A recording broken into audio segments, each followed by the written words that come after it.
Hello and welcome to Gript's live stream. I am joined by the lovely Scarlett Karoleva, who is going to discuss the very, well, dramatic, I think is fair to say, upheaval in the Netherlands, which it all came about yesterday, really, didn't it?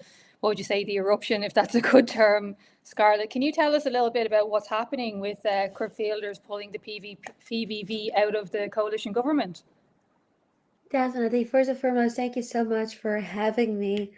Wow, where do I begin? I think as a Dutch person, as a Dutch political commentator who's been watching the news a lot and been following what's going on, this coalition was doomed to fail from the beginning. I don't think Wilders even had a first shot of actually governing from the very first beginning. So let's unpack a little bit of that. Of course, we had elections in November of 2023.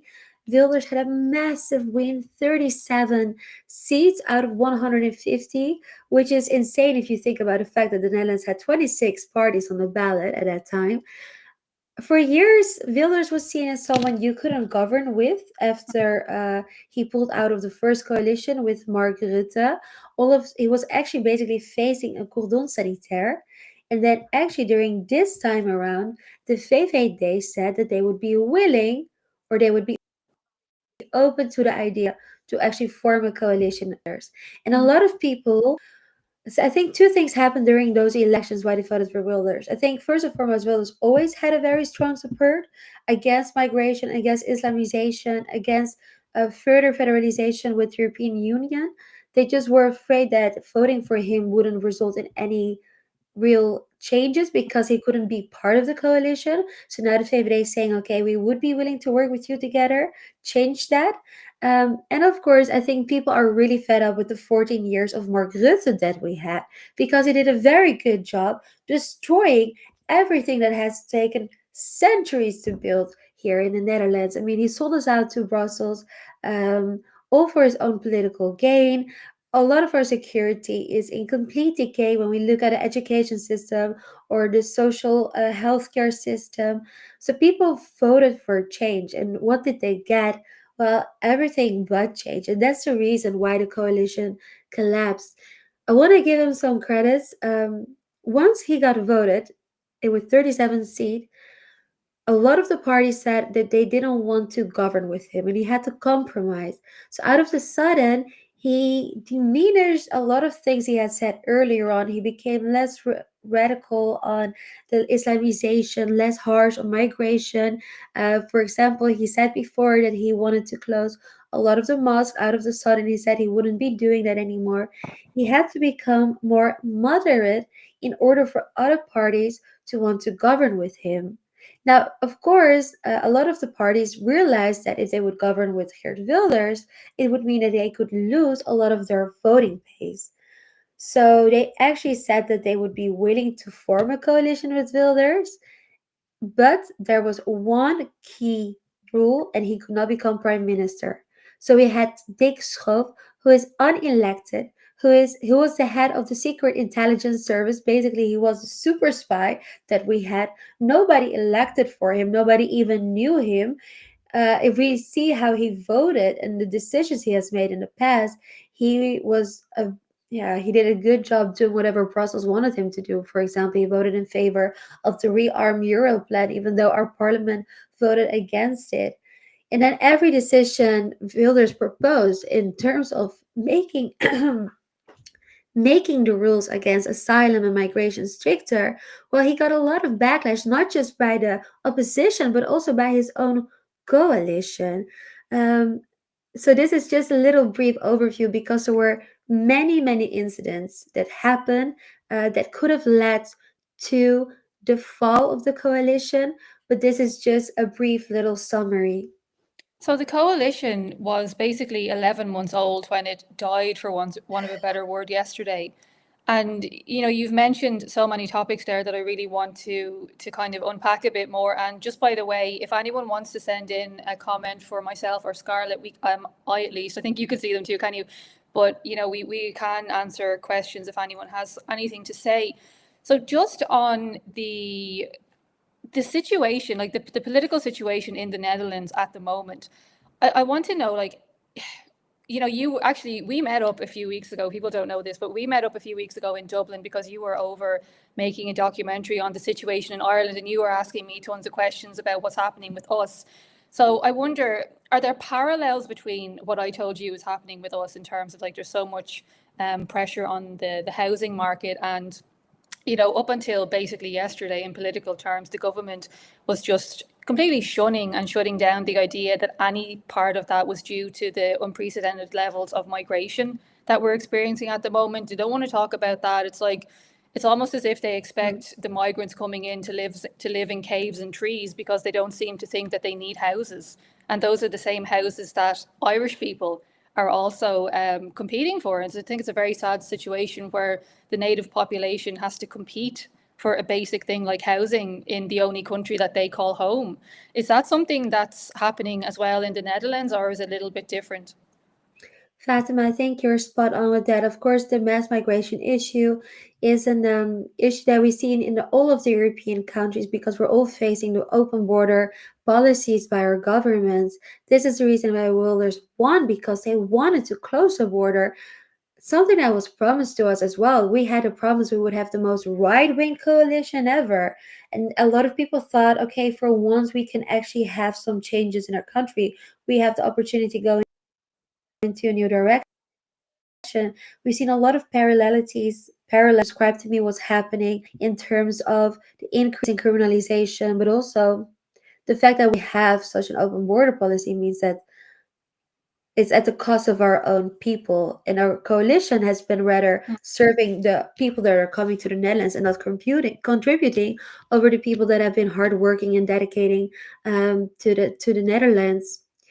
I'll give you an example. So we had a Minister Faber, and I really want to credit her because she stood against a lot of criticism. She really, and as a minister of asylum, she didn't achieve what she wanted to, but it's not because of her, because she really came with some good ideas. She wanted, for example, to have an asylum crisis law, which means that at that moment we could have closed the border, but then a lot of the parties refused to do that. She even had to apologize, say, okay, but we're not dealing with an asylum crisis, because they were afraid they would get backlash from Brussels, of course. And that's the thing in the Netherlands. Parties were more occupied with maintaining their own position, still being good friends with Brussels, instead of actually governing and changing something. We've seen that there was no real opportunity to address the issue of asylum, and I don't think it will happen in the future.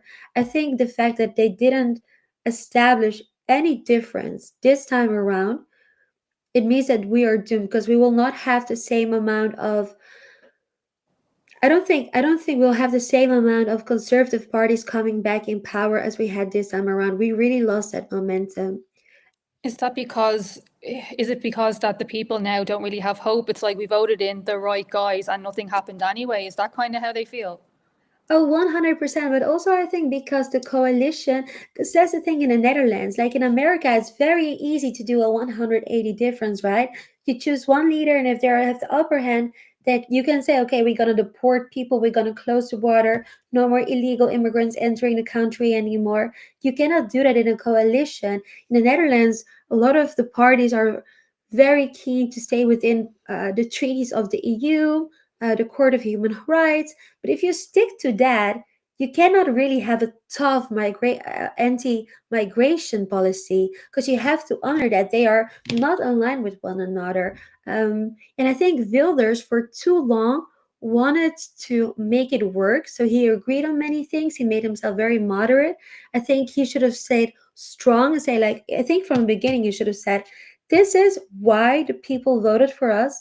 This is how we're going to do it. If you don't agree with us, okay, but we'll have another we have another elections, because after that, when it was a problem to form this coalition, they were actually the polls showed that they had 50 seats, and then it's much easier to really form a real tough coalition that can say, you know what, we're going to opt out on, for example, the Dublin Agreement from Brussels. Then you can really say, okay, we're going to close the borders, no illegal migrants coming in. Yeah, the Dublin regulation that nobody seems to actually adhere to at all, because there are very few direct flights, if any, from a lot of the places for Nigeria, for example, like a huge amount of the asylum seekers coming into Ireland are from Nigeria, and they're certainly, to the best of my knowledge, I don't think Ryanair flies there and back. So yeah, I wanted to also bring up yesterday, I noticed a Dutch academic, his name is Dr. Jan van de Beek. I don't know if you're familiar with his work. Yeah. Sorry if I butchered his name, but you seem to have understood, thank God. But he actually tweeted out that he felt that at this point, as you're saying, like that Geert Wilders wanted to kind of stay with the status quo with like the European treaties. And he was saying that, you know, if there is hope for any of the stuff that was promised to be pushed through, that he felt those treaties really had to be kind of attacked, and that you know, you almost, it almost feels as though the hands are tied by things like the I can't remember what exactly the body was, but I know that recently there was a case in England where they basically couldn't deport somebody who was a child rapist because he Yeah. had a right to a family life. Yeah. And that's just bizarre. Yeah, this it's true. It's a court of human rights, which has been used as a weapon against us, and that's also something that when you read into it, and I really feel in that sense, Wilders never really had a. It was doomed from the beginning, right? Because all the coalition parties and all the establishment parties were like, you know what, we cannot. We what we usually see is that when they know you're going to perform well, they try to rig the elections like they did in Romania. I don't think they thought that he would actually get 37 seats out of 150. So they were like, okay, we're going to have this theater place that looks very radically, right? Because now it seems very organically that the coalition didn't work. You can say, oh, it's because of Geert Wilders. He failed to deliver what he promised. He doesn't want to collaborate. He's very ego driven. That's the narrative that they want to push. It's just the fact that they did everything in their power to block everything that he could have done to actually change something. And there were rumors before in The Hague that the VVD, which is the party of Mark Rutte, wanted to form a coalition with GroenLinks PvdA. That is the party of their Green Socialist Party, and their leader is Frans Timmermans. Now, you might have heard the name before because he is the engineer behind the Green Deal, which Mm. I think tells you everything that you need to know. Because think about it, who would change Brussels as an era commissioner for The Hague when you can make 30K a month, you live this billionaire lifestyle just to go to The Hague?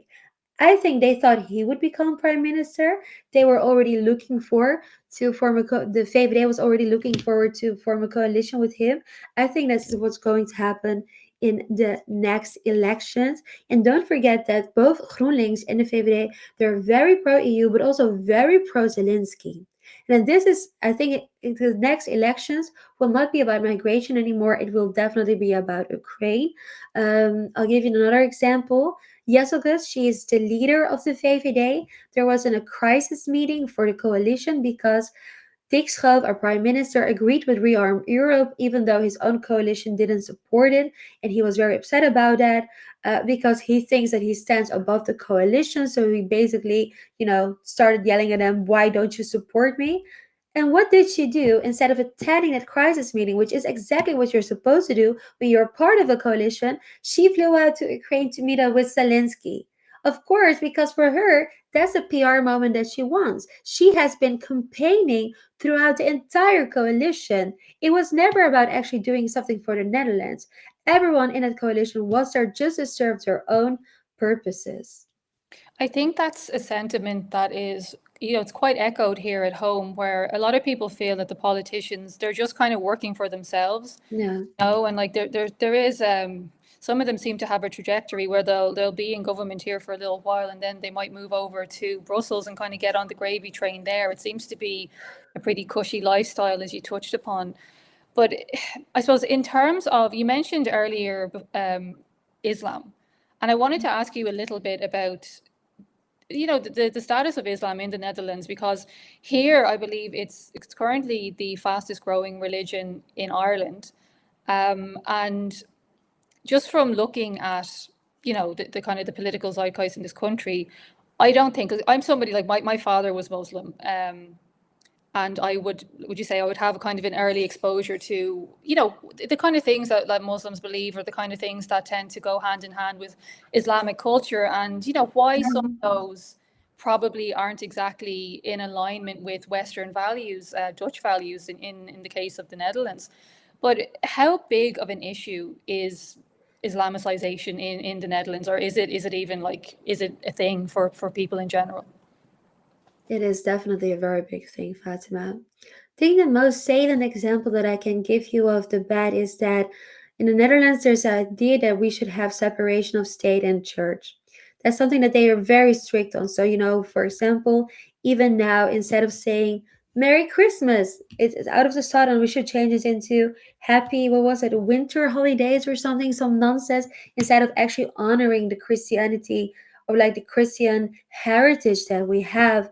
A lot of the councils, city councils, didn't want to celebrate Christmas because they thought it wouldn't be inclusive, but yet they were holding an iftar during the Ramadan. That shows you the prominent position that Islam is getting into Dutch society. We see it also in because apparently those rules of separation of state and church, or like any religion for that fact, doesn't apply to them. They get this preference treatment. And of course, we see it in many ways. You see it when you walk on the streets. The girls are at this point not just wearing headscarves anymore, they're completely, I don't know how you call it, they're completely covered.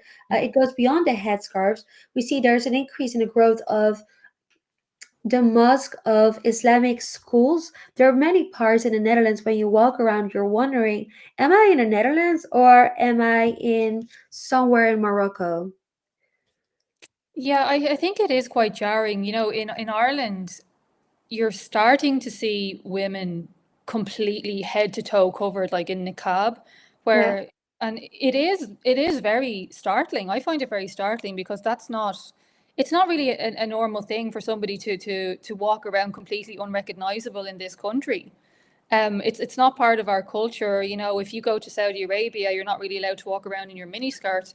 And I think, well, like my parents actually met there, and you know, my mom being a Western Irish Catholic woman had to wear the abaya when she went out. Like she couldn't, do you know what I mean? Like she wasn't trying to bend them to her ways, and yet it seems that a lot of the time when there is a kind of a growing Islamic presence in a Western nation, there seems to be that kind of expectation that, well, we're here now, and you know, we want halal meat, and like we want things our way, which, you know, I just think it's a little bit, it's not a very genuine way to immigrate to a different country and a different culture. I mean, if you even go here to the supermarket, this Albert Heijn is like our biggest supermarket. You have a whole part just for halal meats. Mm. And you see it's being integrated in more and more parts of the Netherlands. People, even kids in school, they learn now more about Islam, about iftar, than actually the origins of, say, Easter or Christmas. um, and I think it's the most salient is really in the streets when you walk. You see the increase of ladies, women being fully covered, not just at headscarf but head to toe. And um, I think the Guinea is out of the ballroom. 2015 happened. We had a one-time opportunity of actually having a conservative coalition to stop it, to say, okay, we're gonna get out of the International Court of Human Rights. We're gonna have an opt-out with all the EU legislations because it's really the EU who's holding us in a chokehold. Mm. We cannot do anything because of them. And it's also, I think, our own fault because I think a lot of people in the Netherlands, they're fully indoctrinated. We all know how the mainstream media works. The mainstream media in the Netherlands is very well organized. We have, like, you have the BBC in the UK, for example, we have the NOS.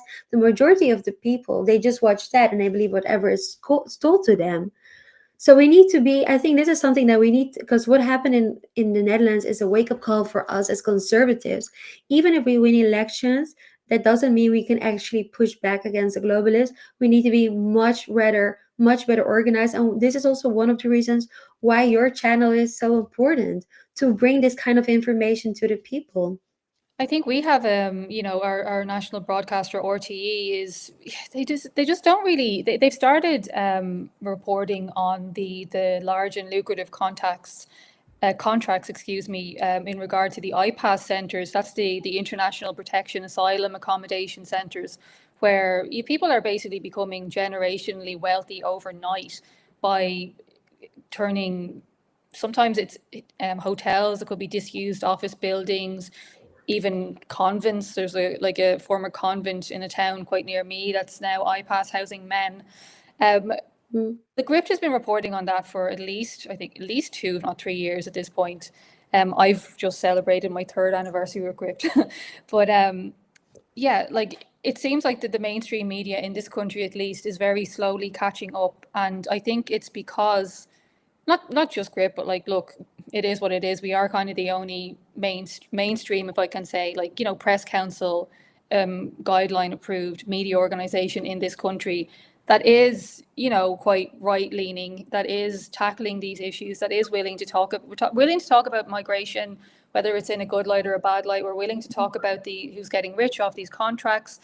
And I think that, certain stories that the RTE, for example, or the other mainstream media outlets in this country would not want to have really touched with a barge pole not so long ago are now coming into the fore. But I wonder, in the Netherlands, do you have, well, obviously you're there, but like more broadly, do you have a media that pushes back and is well received by the public?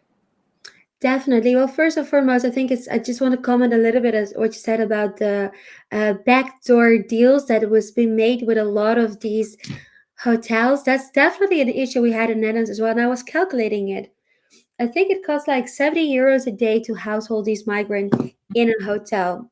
And it's been because there's a small village called Ape, and they had this hotel, and it was so good for the economy, because people would go to the bars and were visiting. Now it's filled with migrants, so nobody can or wants to use those hotels rooms anymore. And if you calculate it, 70 euros a night, right? That is more than 2,000 a month. I don't know anyone who can spend 2,000 a month just for accommodation. And I'm not talking about food, I'm not talking about healthcare, I'm not talking about any of the other utilities that you have to pay. And the same issue, like you said, there is no transparency how these deals are made, who gets how much. So there's definitely the question of follow the money and who gets rid of it. Who really reports on it? Well, if I need to give a shout out to someone, is Nieuw Rechts. It's a Dutch channel. They write articles, but they also covered, for example, the topic of corruption within the NATO. I haven't seen any other channel talking about it, probably because NATO is coming to The Hague, so they don't want to have their invitation being revoked or anything. But they do a good job investigating and telling the truth. But it's in Dutch, unfortunately. But it's very rare. We are growing, but we should have something more on a European level, like they have in the United States, I Yeah, believe. I always think if I could have one superpower, it would be to be absolutely fluent in every language in the world, because, there's so much information out there and you are kind of sometimes relying on Google Translate, and it's so frustrating. Like it's really frustrating to not be able to just dive in and completely understand everything in context. If I could have one superpower, it would be that one. But just coming back a little bit to Geert Wilders. He is Mhm. very pro-Israel, which is, something that's a lot of the establishment figures in Irish politics are very openly pro Palestine. They're very, very openly on the side of recognizing the state of Palestine. They're openly very, very critical of Israel. In fact, I think it was at a Fianna Fáil. Oh God, one guy said that essentially that the Israelis were worse than the British in Ireland, which, I mean, is just a completely politically tone deaf thing to say, in my opinion. Look, that guy, I'm not sure if he belongs in the doll, but do you think that did that aid Geert Wilders in the eyes of the Dutch people, or was it more of a negative? How do they feel in general, if you can say? A very good question. Um, that's definitely something that the Netherlands has been very divided on. Wilders has always said we stand right behind Israel. And lately, we had the development that one party within its own coalition actually requested a research on the actions of Israel against Gaza. He did that in the European Parliament. I have to Mhm. check that, to be honest, but he did get support on that for on a European level, and of course that caused a lot of friction within. the coalition, because as a coalition you need to be united on that. So we see that there wasn't really unity in regarding, Gaza and Israel. uh, but there's a very strong support for Israel in the Netherlands. I think we see it in every country. When you look at the more socialist parties, they have a strong support for Gaza, and conservative parties have a strong support for Israel. But that's definitely not the only thing. The coalition was not really. Look, as a coalition, you need to have one vision. They didn't even have an agreement. They just had some issues that they wrote down. Okay, we agree that these are the issues that we need to fix. But there was no plan, there was no policy, there was not even a vision on how to pay that. It's like building a house without having a blueprint. So the division that they have of Israel, of Gaza, fits in that narrative of how divided it was perfectly. I think it's funny because in Ireland, like for example, last week there was a political walkout where it was Sinn Féin, our Republican party, they're the opposition. They basically staged a walkout of the Dáil about what's happening in the Middle East, and it's like, everyone is entitled to have an opinion about that. That's completely fine, but it's almost like there's nothing wrong with this country, like the one, with the one where like people are struggling to access housing, where people are seeing their groceries Yeah. skyrocket in price, where people are having trouble finding school places for their kids, where people are languishing on hospital waiting lists, where so much money has been spent on this children's hospital. Don't know if you heard about that. That seems like, it seems like everyone will have died from old age by the time that thing is even finished. So is it the same? Is the kind of the Israel Palestine thing, is it very much to the fore in Dutch politics, or is it more like, yeah, that's sad, it's happening in the Middle East? No, it's definitely a big issue here in the Netherlands where there's a lot of attention. We had a lot of protests. I think maybe one of the first countries actually where there was a big protest on the universities, pro-Palestinians, and it's completely getting out of hand because there were a lot of demonstrations that the police had to mingle in. And it's becoming a very unsafe situation for a lot of Jews as well. They wanted to have a pro-Israel conference. They had to actually cancel that because out of safety issues. I mean, the Netherlands and especially the media is very pro-Gaza, and that's something that you definitely see reflected as well. So it is a mass issue that we're facing here in the Netherlands. I see. And we're coming towards the end, but I think I could talk to you for another hour easily. Yeah. What is next for the Netherlands in your opinion? Like you said that there's not a lot of hope now. Like you voted for the right guys and the right guys didn't do what they promised they would. What's next? Well, what's next is that we're going to have elections after the summer, which is very convenient for the establishment parties because they have enough time to really mobilize a very strong campaign. Say, look, guys, you voted for, this is what you get. When you vote extreme right, they fail to deliver. Our country's even worse off than it was before. But we are here to save you.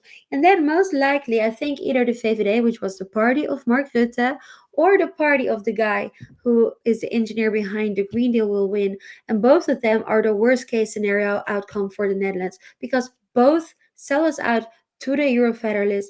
Both want us to go to war with Ukraine for Zelensky. Um, these are very dark times for the Netherlands. I'm not too hopeful, unfortunately. And just one last thing, I think one of the reasons that the Netherlands was in the news over here, it was just like last year, God, time flies so bad, but it was the Dutch farmers' protest, and that did lead to the you call it the BBB, is it the Yeah. Farmers' Party getting into power? But if this happens, what you're predicting happens, and this like this green guy, like the Grinch guy, like gets into power, what's going to happen to the Dutch farmers? Are you predicting that all of their struggle will be for nothing, or will they be back to square one? I think they will be back to square one. I think, the Baby Bay, unfortunately, one of the reasons why they really tried to save this coalition is because now they have 7 seats. The polls show that they have 2 seats now. People, their voters feel that they haven't performed to their duty. And honestly, like living in a place where there's a lot of farmers, I see the majority of them already being sold out. This was really our last resort to reduce the amount of farmers being sold out to the Dutch government, but I think the globalists got the upper hand on that. Okay, Scarlett, thank you so much for joining me. It was so nice to talk to you again. And yeah, I hope to have you on sometime in the future, talk about something else, or maybe the same thing, but in a more advanced stage.